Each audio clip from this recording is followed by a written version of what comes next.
2 Raja-Raja pasal 9. Yehu menjadi Raja Israel.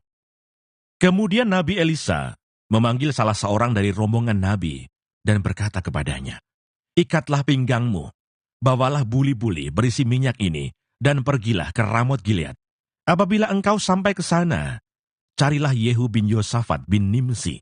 Masuklah, ajak dia bangkit dari tengah-tengah temannya, dan bawalah dia ke ruang dalam. Kemudian ambillah buli-buli berisi minyak itu, lalu tuangkan isinya ke atas kepalanya dan katakan, beginilah firman Tuhan, telah kuurapi engkau menjadi raja atas Israel. Sesudah itu bukalah pintu, larilah, dan jangan berlambat-lambat." Lalu nabi muda itu pergi ke Ramot Gilead. Setelah ia sampai, maka tampaklah panglima tentara sedang duduk berkumpul. Lalu ia berkata, "Ada pesanku bawa untukmu, ya panglima." Yehu bertanya, "Untuk siapa dari kami sekalian?" Jawabnya, "Untukmu, ya panglima." Lalu bangkitlah Yehu dan masuk ke dalam rumah. Nabi muda itu menuang minyak ke atas kepala Yehu, serta berkata kepadanya, "Beginilah firman Tuhan Allah Israel, telah kuurapi engkau menjadi raja atas umat Tuhan, yaitu orang Israel. Maka engkau akan membunuh keluarga tuanmu Ahab, dan dengan demikian aku membalaskan kepada Izebel darah hamba-hambaku, nabi-nabi itu, bahkan darah semua hamba Tuhan. Dan segenap keluarga Ahab akan binasa, dan aku akan melenyapkan daripada Ahab setiap orang laki-laki, baik yang tinggi maupun yang rendah kedudukannya di Israel. Dan aku akan memperlakukan keluarga Ahab sama seperti keluarga Yerobeam bin Nebat, dan sama seperti keluarga Baisa bin Ahia. Izebel akan dimakan anjing di kebun di luar Israel, dengan tidak ada orang yang menguburkannya." Kemudian nabi itu membuka pintu, lalu lari. Apabila Yehu keluar mendapatkan pegawai-pegawai tuannya, berkatalah seorang kepadanya, "Apa kabar? Mengapa orang gila itu datang kepadamu?" Jawabnya kepada mereka, "Kamu sendiri mengenal orang itu dengan omongannya." Tetapi mereka berkata, "Dusta, cobalah beritahukan kepada kami." Lalu katanya, "Beginilah dikatakannya kepadaku. Demikianlah firman Tuhan, telah kuurapi engkau menjadi raja atas Israel. Segeralah mereka masing-masing mengambil pakaiannya dan membentangkannya di hadapan kakinya, begitu saja di atas tangga. Kemudian mereka meniup sangkakala serta berseru, 'Yehu raja!' Demikianlah Yehu bin Yosafat bin Nimsi mengadakan persepakatan melawan Yoram. Adapun Yoram sedang berjaga-jaga di Ramot Gilead bersama-sama dengan segenap orang Israel menghadapi Hazael, Raja Aram. Tetapi Raja Yoram sendiri telah pulang ke Yisrael supaya luka-lukanya diobati, yang ditimbulkan orang Aram pada waktu ia berperang melawan Hazael, Raja Aram. Yehu berkata, "Jika kamu sudah setuju, janganlah biarkan siapapun meloloskan diri dari kota untuk memberitahukan hal itu ke Yisrael." Yoram dan Ahazia dibunuh. Kemudian Yehu naik kereta dan pergi ke Yisrael, sebab Yoram berbaring sakit di sana. Juga Ahazia Raja Yehuda datang menjenguk Yoram. Ketika penjaga yang sedang berdiri di atas menara di Yisrael melihat pasukan Yehu datang, berserulah ia, "Ada kulihat suatu pasukan." Berkatalah Yoram, "Ambillah seorang penunggang kuda, suruhlah ia menemui mereka serta menanyakan, apakah ini kabar damai?" Lalu pergilah penunggang kuda itu untuk menemuinya dan berkata, "Beginilah tanya raja, apakah ini kabar damai?" Jawab Yehu, "Damai? Bukan urusanmu. Baliklah, ikutlah aku." Dan penjaga itu memberitahukan, suruhan sudah sampai kepada mereka, tetapi ia tidak pulang. Disuruhnyalah penunggang kuda yang kedua, dan setelah sampai kepada mereka berkatalah ia, "Beginilah tanya raja, apakah ini kabar damai?" Jawab Yehu, "Damai? Bukan urusanmu. Baliklah, ikutlah aku." Dan penjaga itu memberitahukan, sudah sampai ia kepada mereka, tetapi ia tidak pulang. Dan cara memacunya adalah seperti cara Yehu, cucu Nimsi, memacu, sebab ia memacu seperti orang gila. Sesudah itu berkatalah Yoram, "Pasanglah kereta." Lalu orang memasang keretanya, maka keluarlah Yoram Raja Israel dan Ahazia Raja Yehuda, masing-masing naik keretanya. Mereka keluar menemui Yehu, lalu menjumpai dia di kebun Nabot orang Yisrael itu. Tatkala Yoram melihat Yehu, bertanyalah ia, "Apakah ini kabar damai, hai Yehu?"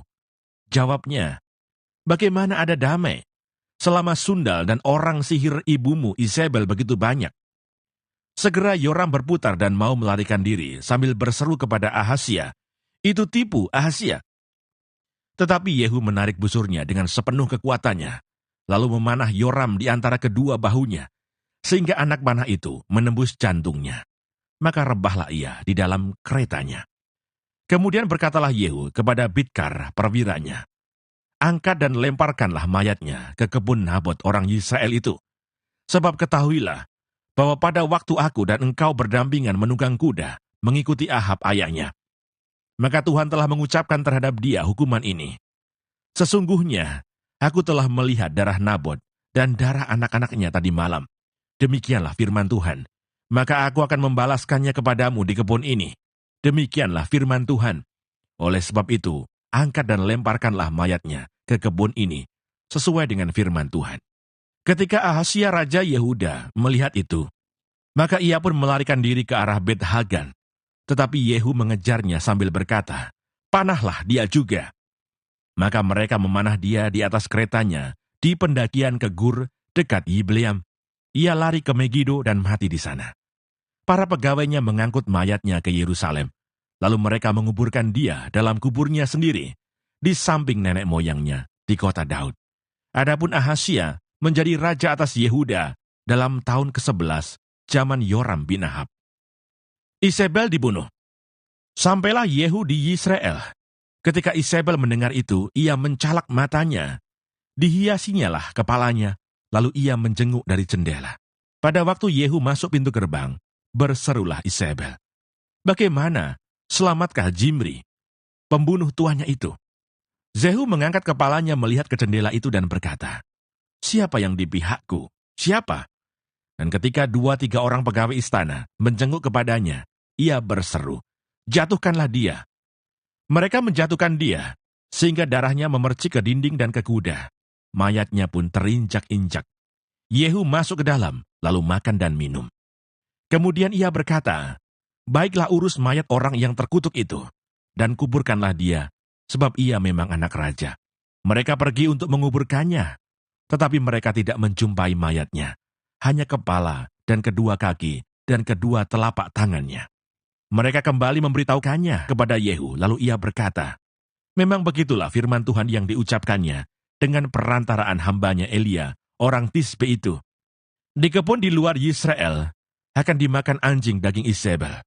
Maka mayat Isabel akan terhampar di kebun di luar Yisrael seperti pupuk di ladang, sehingga tidak ada orang yang dapat berkata, 'Inilah Isabel.'" 2 Raja-Raja pasal 10. Yehu memunahkan keluarga Ahab. Ahab mempunyai 70 orang anak laki-laki di Samaria. Yehu menulis surat dan mengirimnya ke Samaria, kepada pembesar kota itu, kepada para tua-tua, dan kepada para pengasuh anak-anak Ahab bunyinya, "Sekarang, segera sesudah surat ini sampai kepadamu, kamu yang mempunyai anak-anak tuanmu di bawah pengawasanmu, lagi pula mempunyai kereta dan kuda, dan kota yang berkubu serta senjata, maka pilihlah seorang yang terbaik, dan yang paling tepat dari antara anak-anak tuanmu. Lalu dudukkanlah dia di atas tahta ayahnya. Kemudian berperanglah membela keluarga tuanmu." Tetapi mereka sangat takut dan berkata, "Sedangkan kedua raja itu tidak dapat bertahan menghadapinya, bagaimana mungkin kita ini dapat bertahan?" Sebab itu kepala istana dan kepala kota, juga para tua-tua, dan para pengasuh mengirim pesan kepada Yehu, bunyinya, "Kami ini hamba-hambamu, dan segala yang kau katakan kepada kami, akan kami lakukan. Kami tidak hendak mengangkat seseorang menjadi raja. Lakukanlah apa yang baik menurut pemandanganmu." Kemudian Yehu menulis surat untuk kedua kalinya kepada mereka, bunyinya, "Jika kamu memihak kepadaku dan mau menurut perkataanmu, ambillah kepala anak-anak tuanmu, dan datanglah kepadaku besok, kira-kira waktu ini, ke Yisrael." Adapun ke-70 anak raja itu tinggal bersama-sama orang-orang besar di kota itu yang mendidik mereka. Tatkala surat itu sampai kepada mereka, mereka mengambil anak-anak raja itu, menyembelih ke-70 orang itu, menaruh kepala orang-orang itu ke dalam keranjang, dan mengirimkan semuanya kepada Yehu di Yisrael. Ketika suruhan datang memberitahukan kepadanya telah dibawa orang kepala anak-anak raja itu. Berkatalah Yehu, susunlah semuanya menjadi 2 timbunan di depan pintu gerbang sampai pagi. Pada paginya keluarlah Yehu, berdirilah ia, lalu berkata kepada segenap orang banyak, kamu ini tidak bersalah. Memang akulah yang telah mengadakan persepakatan melawan tuanku dan telah membunuh dia. Tetapi semua orang ini, siapakah yang membunuh mereka? Ketahuilah sekarang bahwa firman Tuhan yang telah diucapkan Tuhan tentang keluarga Ahab tidak ada yang tidak dipenuhi. Tuhan telah melakukan apa yang difirmankannya dengan perantaraan Elia hambanya. Lalu Yehu membunuh semua orang yang masih tinggal dari keluarga Ahab yang di Israel. Juga semua orang besarnya, orang-orang kepercayaannya dan imam-imamnya. Tidak ada padanya seorang pun yang ditinggalkan Yehu hidup. Kemudian bangkitlah Yehu pergi ke Samaria, di jalan dekat Bet-Eket, perkampungan para gembala. Bertemulah ia dengan sanak saudara Ahazia, Raja Yehuda. Lalu ia bertanya, siapakah kamu ini? Jawab mereka, kami adalah sanak saudara Ahazia, dan kami datang untuk memberi salam kepada anak-anak raja dan anak-anak ibu suri. Berkatalah Yehu, tangkaplah mereka hidup-hidup. Lalu ditangkaplah mereka hidup-hidup dan disembelih dekat perigi Bet-Eket. 42 orang, dan tidak ada seorang pun ditinggalkannya hidup daripada mereka. Setelah pergi dari sana, bertemulah ia dengan Yonadab bin Rekab yang datang menyongsong dia. Ia memberi salam kepadanya serta berkata, apakah hatimu jujur kepadaku seperti hatiku terhadap engkau? Jawab Yonadab, ya. Jika iya, berilah tanganmu. Maka diberinyalah tangannya. Lalu Yehu mengajak dia naik ke sampingnya ke dalam kereta. Berkatalah Yehu, marilah bersama-sama aku, supaya engkau melihat bagaimana giatku untuk Tuhan. Demikianlah Yehu membawa dia dalam keretanya. Setelah Yehu sampai di Samaria, maka ia membunuh semua orang yang masih tinggal dari keluarga Ahab di Samaria. Ia memunahkannya sesuai dengan firman yang diucapkan Tuhan kepada Elia. Yehu menghapuskan penyembahan Baal. Kemudian Yehu mengumpulkan seluruh rakyat, lalu berkata kepada mereka, adapun Ahab masih kurang beribadah kepada Baal, tetapi Yehu mau lebih hebat beribadah kepadanya. Oleh sebab itu panggillah menghadap aku semua nabi Baal, semua orang yang beribadah kepadanya, dan semua imamnya. Seorang pun tidak boleh tidak hadir, sebab aku hendak mempersembahkan korban yang besar kepada Baal. Setiap orang yang tidak hadir tidak akan tinggal hidup. Tetapi perbuatan ini adalah akal Yehu, supaya ia membinasakan orang-orang yang beribadah kepada Baal. Selanjutnya Yehu berkata, tentukanlah hari raya perkumpulan kudus bagi Baal. Lalu mereka memaklumkannya.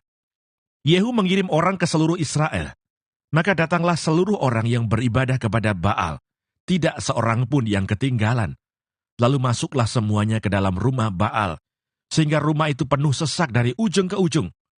Kemudian berkatalah Yehu kepada orang yang mengepalai gudang pakaian, keluarkanlah pakaian untuk setiap orang yang beribadah kepada Baal. Maka dikeluarkannyalah pakaian bagi mereka. Sesudah itu masuklah Yehu dan Yonadab bin Rekab ke dalam rumah Baal.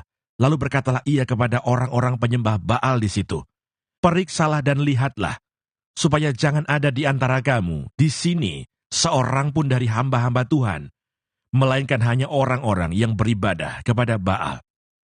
Lalu masuklah mereka untuk mempersembahkan korban sembelihan dan korban bakaran. Adapun Yehu telah menempatkan 80 orang di luar dan telah berkata, siapa yang membiarkan lolos seorang pun dari orang-orang yang kuserahkan ke dalam tanganmu, nyawalah ganti nyawa orang itu. Setelah Yehu selesai mempersembahkan korban bakaran, berkatalah ia kepada bentara-bentara dan kepada perwira-perwira, masuklah, bunuhlah mereka, seorang pun tidak boleh lolos. Maka dibunuhlah mereka dengan mata pedang, lalu mayatnya dibuang. Kemudian masuklah bentara-bentara dan perwira-perwira itu ke gedung rumah Baal. Mereka mengeluarkan tiang berhala rumah Baal itu, lalu dibakar. Mereka merobohkan tugu berhala Baal itu, merobohkan juga rumah Baal, dan membuatnya menjadi jamban. Begitulah sampai hari ini. Demikianlah Yehu memunahkan Baal dari Israel. Hanya Yehu tidak menjauh dari dosa-dosa Yerobeam bin Nebat, yang mengakibatkan orang Israel berdosa pula, yakni dosa penyembahan anak-anak lembu emas yang di Betel dan yang di Dan. Berfirmanlah Tuhan kepada Yehu, oleh karena engkau telah berbuat baik dengan melakukan apa yang benar di mataku, dan telah berbuat kepada keluarga Ahab, tepat seperti yang dikehendaki hatiku, maka anak-anakmu akan duduk di atas tahta Israel, sampai keturunan yang keempat. Tetapi Yehu tidak tetap hidup menurut hukum Tuhan Allah Israel, dengan segenap hatinya. Ia tidak menjauh dari dosa-dosa Yerobeam, yang mengakibatkan orang Israel berdosa pula. Pada zaman itu mulailah Tuhan menggunting daerah Israel, sebab Hazael mengalahkan mereka di seluruh daerah Israel, di sebelah timur sungai Yordan, dengan merebut seluruh tanah Gilead, tanah orang Gad, orang Ruben, dan orang Manasye, mulai dari Aroer, yang di tepi sungai Arnon, baik Gilead maupun Basan. Selebihnya dari riwayat Yehu dan segala yang dilakukannya, dan segala kepahlawanannya, bukankah semuanya itu tertulis dalam kitab sejarah Raja-Raja Israel? Kemudian Yehu mendapat perhentian bersama-sama dengan nenek moyangnya, dan ia dikuburkan di Samaria. Maka Yoahas anaknya menjadi raja menggantikan dia. Adapun lamanya Yehu menjadi raja atas Israel di Samaria adalah 28 tahun. 2 Raja-Raja pasal 11. Atalia dibunuh dan Yoas menjadi raja. Ketika Atalia ibu Ahasya melihat bahwa anaknya sudah mati, maka bangkitlah ia membinasakan semua keturunan raja. Tetapi Yosebah, anak perempuan Raja Yoram, saudara perempuan Ahasya, mengambil Yoas bin Ahasya, menculik dia dari tengah-tengah anak-anak raja yang hendak dibunuh itu, memasukkan dia dengan inang penyusunya ke dalam gudang tempat tidur, dan menyembunyikan dia terhadap Atalia, sehingga dia tidak dibunuh. Maka tinggallah dia 6 tahun lamanya bersama-sama perempuan itu, dengan bersembunyi di rumah Tuhan, sementara Atalia memerintah negeri. Dalam tahun yang ke-7, Yoyada mengundang para kepala pasukan 100 dari orang Kari dan dari pasukan bentara penunggu. Disuruhnyalah mereka datang kepadanya di rumah Tuhan. Lalu diikatnya perjanjian dengan mereka, dengan menyuruh mereka bersumpah di rumah Tuhan. Kemudian diperlihatkannyalah anak raja itu kepada mereka. Sesudah itu ia memerintahkan kepada mereka, inilah yang harus kamu lakukan, sepertiga dari kamu, yakni yang selesai bertugas pada hari Sabat di sini, tetapi mengawal di istana raja. Sepertiga lagi ada di pintu gerbang sur, dan sepertiga pula di pintu gerbang di belakang para bentara penunggu. Haruslah mengawal di istana. Dan kedua regu daripada kamu, yakni semua orang yang bertugas di sini pada hari Sabat dan mengawal di rumah Tuhan, haruslah mengelilingi raja dari segala penjuru, masing-masing dengan senjatanya di tangannya. Dan siapa yang mendatangi barisan, haruslah mati dibunuh. Dan baiklah kamu menyertai raja setiap kali ia keluar atau masuk. Para kepala pasukan 100 itu melakukan tepat seperti yang diperintahkan Imam Yoyada. Masing-masing mengambil orang-orangnya yang selesai bertugas pada hari Sabat, bersama-sama dengan orang-orang yang masuk bertugas pada hari itu. Lalu datanglah mereka kepada Imam Yoyada. Imam memberikan kepada para kepala pasukan 100 itu tombak-tombak dan perisai-perisai kepunyaan Raja Daud yang ada di rumah Tuhan. Kemudian para bentara itu, masing-masing dengan senjatanya di tangannya, mengambil tempatnya di lambung kanan sampai ke lambung kiri rumah itu, dengan mengelilingi mezbah dan rumah itu untuk melindungi raja. Sesudah itu Yoyada membawa anak raja itu keluar, mengenakan jejamang kepadanya, dan memberikan hukum Allah kepadanya. Mereka menobatkan dia menjadi raja serta mengurapinya, dan sambil bertepuk tangan berserulah mereka, "Hiduplah raja!" Ketika Atalia mendengar suara bentara-bentara penunggu dan rakyat, pergilah ia mendapatkan rakyat itu ke dalam rumah Tuhan. Lalu dilihatnyalah raja berdiri dekat tiang menurut kebiasaan, sedang para pemimpin dengan para pemegang nafiri ada dekat raja, dan seluruh rakyat negeri bersukaria sambil meniup nafiri. Maka Atalia mengoyakkan pakaiannya sambil berseru, "Kianat, kianat!"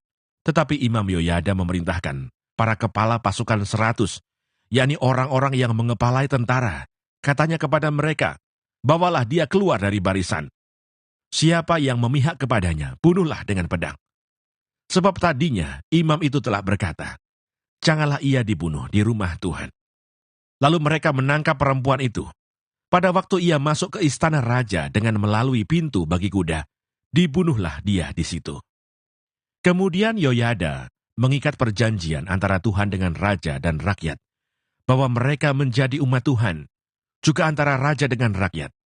Sesudah itu masuklah seluruh rakyat negeri ke rumah Baal, lalu merobohkannya. Mereka memecahkan sama sekali mesbah-mesbahnya dan patung-patung, dan membunuh Matan imam Baal di depan mesbah-mesbah itu. Kemudian Imam Yoyada mengangkat penjaga-penjaga untuk rumah Tuhan. Sesudah itu ia mengajak para kepala pasukan 100, orang-orang kari, dan para bentara penunggu, dan seluruh rakyat negeri. Lalu mereka membawa raja turun dari rumah Tuhan. Mereka masuk ke istana raja, melalui pintu gerbang para bentara. Kemudian duduklah raja di atas tahta kerajaan. Bersukarialah seluruh rakyat negeri, dan amanlah kota itu. Setelah Atalia mati dibunuh dengan pedang di istana raja. Yoas, Raja Yehuda. Yoas berumur 7 tahun pada waktu ia menjadi raja.